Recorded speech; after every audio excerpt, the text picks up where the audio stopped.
Well, next to the tie of the round, Hearts versus Aberdeen at Tynecastle. A real cup tie atmosphere expected as the teams ranked second and third in the Premiership locked horns in the capital. Commentary comes from Craig Patterson and Liam McLeod. The second and third top teams in Scotland right now. One is going to fall at the first hurdle.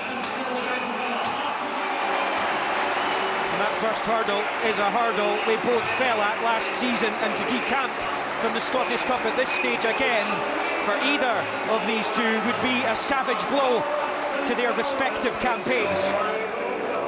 Robbie Neilson has elected to drop Oshaniwa, King and Wanma to the bench, so Igor Rossi moves to left back. That accommodates the returning captain Ali Mozturk.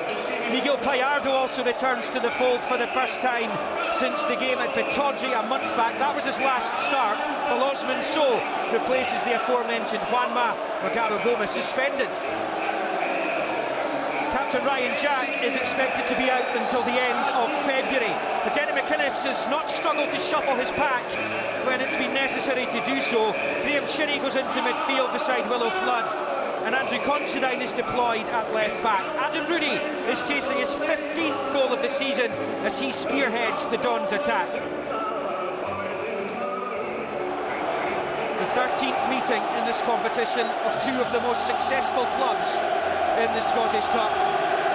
Hearts have won it 8 times, the Dons 7, but not for a while for them. You have to go back to 1990 to find their last lifting of the Scottish Cup. And it's Aberdeen in the black and white to kick off, shooting towards the Gorgie Road end, left to right. Hearts in all maroon.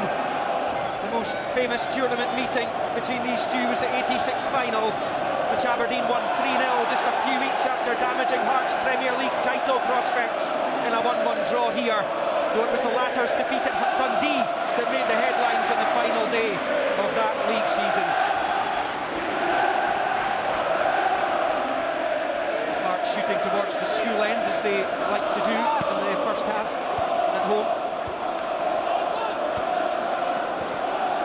Here's Nicholson, who's having a fine season. Straight though to Taylor. Rossi. It's it back from Nicholson. Rossi's ball might come to Sow here unless Reynolds is lively. He had to be. Good start to the game by the hosts.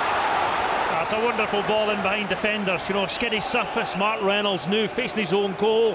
One option, take no chances, get the ball out of play.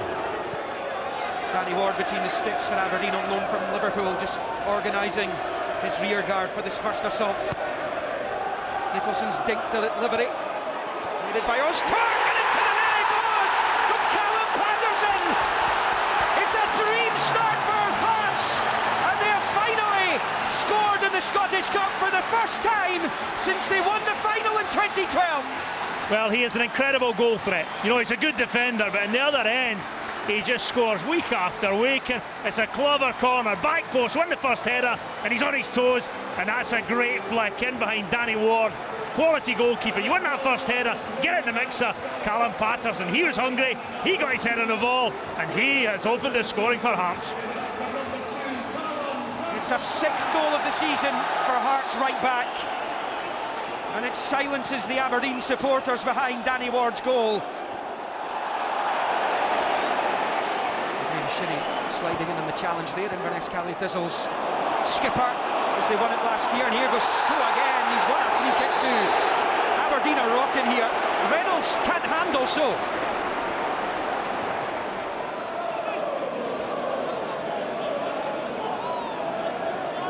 The Aberdeen bench looking on pensively, everyone behind the ball for the Dons here.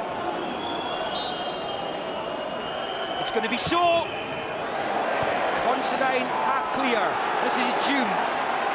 Still it's June. Now, did that come off an Aberdeen player? Yes, it did. It's another corner.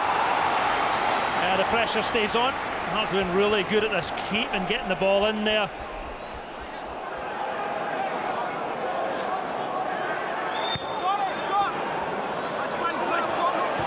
Kenny McLean, he's given it straight to Patterson. Now it's Pallardo. Ward tries to get there, and he spills it, and it's wide by Augustine. Aberdeen have the jitters. Well, they just haven't settled at all. You know, Kenny McLean smashing that across your own box is not a good idea, and then you think Danny Ward, he's now settled things down. He lets it go, and very fortunate not to be 2 down.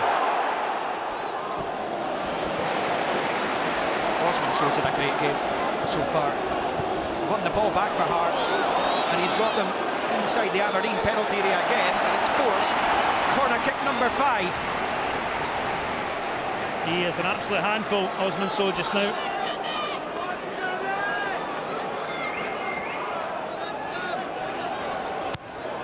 Here's Nicholson again then. The latest corner. It's Sow. Ozturk's effort blocked, and out it goes again. Aberdeen up against the ropes in the capital. Well, Aberdeen have got a real problem in this corner to the back post. Mark Reynolds gets out muscle, the ball comes in, they do well to block it away, but Hearts know every time they put the ball in there, they've got one 6'2", 6'3" guy being marked by somebody smaller. Loads of movement. Again they win it. Come off Kenny McLean. Has Flood prevented an 8th corner? He has, but the pressure is still on the Aberdeen defence. Ozturk. Come off Considine. It was Rossi who swung a boot at it. Another ball into the box, Mark Reynolds underneath it. Augustin wins the header. Every time you do that, there's a real chance you're going to score.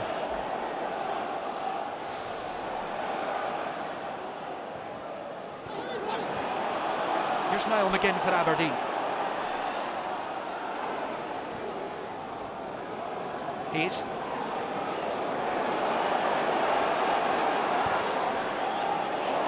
Here's Considine. He went early. Rooney goes to ground this time. John Beaton had a right good look at that. He's turned a blind eye. Yeah, certainly a big shout from the Aberdeen players. Probably the best piece of play from Aberdeen. You know, they're getting the ball into the box there, but you know, the question was Adam Rooney grabbed. You can see Ozturk's got the arm round the shoulder. He goes down. If the referee sees that, he could well have given the pen.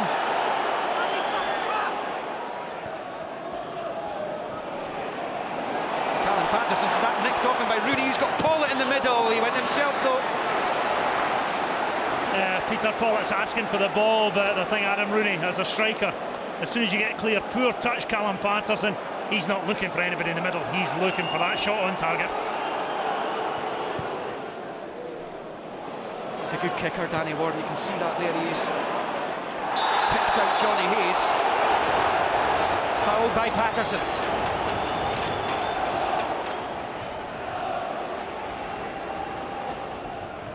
McGinn's ball. Going to drop back to Hayes here. It's good play by Hayes. Across it comes! Oh, scooped over! What a chance that was for Considine! What a miss! Well, opportunities do not come any better. I said that. Get it in there and then just take your chances. When this shot comes across, Andy Considine get that on target. The goalkeeper's no chance. And he's managed to get his toe under the ball, and it's up and over the bar. And Aberdeen haven't had many chances. That is a gilt-edged opportunity. Away by Patterson. Wabin straight on to Considine there. Considine was short with it. It's Reynolds up against Wabin. Wabin to Riley. Osman Sow. Big chance.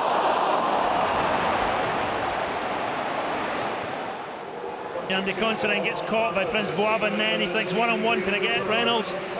Blocked off, and then eventually when it comes to Osman Sow, he's always going to take on the shot. Not enough to beat the goalkeeper, but he did hit the target.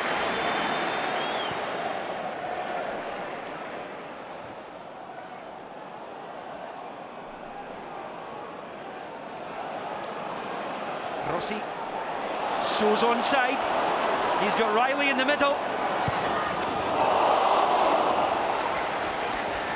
No, it's the right idea by the big Swede. Yeah, it's too near the goals. You know, if he's not going to take on the shot, I think he might just be on his level of Mark Reynolds there. But then when you get there, he needs to come straight across or slightly cut back. Players in the middle, no chance of making up the ground. The final minute of the 90. It's going to come to McGinn, spilt by Alexander. Rossi's there. That coming in the dying seconds of the 90 minutes, and that's a foul there by Pollitt. Great effort now, again, Kent him quickly. He hits the target from a difficult angle.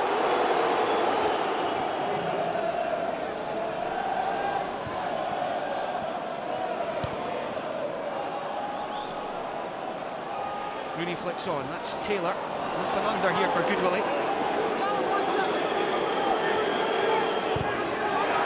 Goodwillie wins Aberdeen a corner. Danny Ward is coming up for it. All hands to the pump. Well, he's been a star turn for Aberdeen this season, but is he a goal scorer? It's a deep delivery, which is won by Reynolds. And held on to by Alexander from the Taylor header. It's good work from Aberdeen. Reynolds wins the first one. Ash Taylor first to react. No pace on the ball, tries to generate pace. Can't beat the keeper, can't generate enough pace to worry Neil Alexander. Niall McGinn's corner. Ward will give chase, Hearts will come away with it, and John Beaton will signal the end of the cup tie. Hearts are through to round 5. A wonderful first half performance has taken them through. Callum Patterson's goal inside 3 minutes is enough to take the Jam Tarts through to the next stage of the Scottish Cup. For Aberdeen, it is another early exit. They go out at the first hurdle, as they did last season. Delighted, it was a really good performance. I thought first half we played really well. Second half Aberdeen showed that the team there put us under a lot of pressure, and it was very, very difficult for us, and we managed to hold on at the end. So credit to them as well. I thought it was a really entertaining game and both teams going for it. When you work for a big club where there's big expectations, you have to bring big performances, and unfortunately we've not managed to do that today, and we're out the cup, and I do believe we deserve criticism for that. So Hearts through to the next round, Aberdeen out of the Scottish Cup. Pat, what would you say was the Hearts' approach to this match? Well, I think they worked incredibly hard, but also they pressed really high, and they worked as a group, they worked as a team, and they did it right from the first seconds of the game. And it was hugely impressive for me, because it's easy to say do this, but you need to do it all as a group, all together. And one of the things you have to do is when the ball goes to the back here, you close down these men at the back so that they play it long. When they play it long, you might get possession back. And it happened time and again. If at all possible, if you can get it to the Aberdeen goalkeeper by pressing them, you'll probably win the kick. And they did this all afternoon as well. The two centre-backs were really strong. So they've won that, that's absolutely fine. But the job's not done. You need to then press up higher up the park, which is hard work. Now, Aberdeen are a football team who actually want to play a little bit of football. They want to play through the middle here. And the problem is, if you're going to get pressed really high, you're going to be put under a lot of pressure. And look at this. He's exactly the right position. He's going to put a lot of pressure on as well. He's under pressure, and so is he under pressure as well. And when you are under pressure, what happens? You make the mistakes, you give the ball away.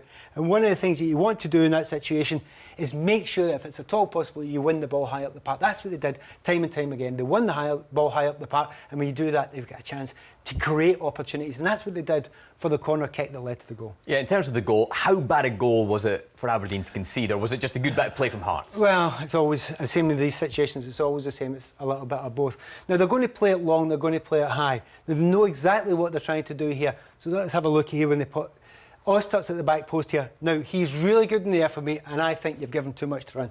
If he can run 4, 5, 6 yards and have that run on you, he's probably going to beat you in the air. If you're slightly more static than he is. Now, in actual fact, he's so good in the air, you probably lose in the air to him anyway, even if you're close. But for me, that's a mistake, that he's not actually stayed close to him. And when Osturt runs in here, he's got the run on him, and he wins a very, very easy header. The reaction is very, very good for the Hearts players there, and they get the goal. They deserved the goal. I think they had 10 corners in that first half. One of them was going to pay off. It was well worked, it was well organised, it wasn't a fluke. Hugely disappointing moment, obviously, for Aberdeen. Hugely disappointing result. How disappointed will Aberdeen also be by the fact they never got this penalty? Well, you say this penalty. Well, was it a penalty? Well, there you go. There's a question. And I think we're going to answer it, and I think it's a pretty easy answer, to be honest with you. Ball's played in here. Now, I think you have to look at the centre here. I think he's been dragged back there. I think even here he's been dragged back. Now, that's early on in the move. Now, the referee's right over beside yourself there. He's close enough to be able to see it. I think he's got a good angle. But if that's not as bad, keep on watching him here as he runs in. He's dragged off it again. Now, it's not kind of just one foul, it's a foul that continues for 4 or 5 yards. This is not a great angle. It's still behind the referee, slightly hidden, but I think the assistant referee should see that. That angle's not clear. This one is. He's dragged him back there, over by the neck. That's an absolute stick-on penalty kick for me. So it's a little bit unfortunate for Aberdeen, because Aberdeen worked hard to get back into the game. This high-press, high-energy game that Hearts played, you can't do it for 90 minutes, but they managed to keep it going for about 70, 75. When Aberdeen came back into it, they had the opportunities, 1 or 2 half chances, but that was a big one. They never got it. Overall, I would suggest that Hearts were slightly the better side and deserved to go through. Pat, for the moment, thank you very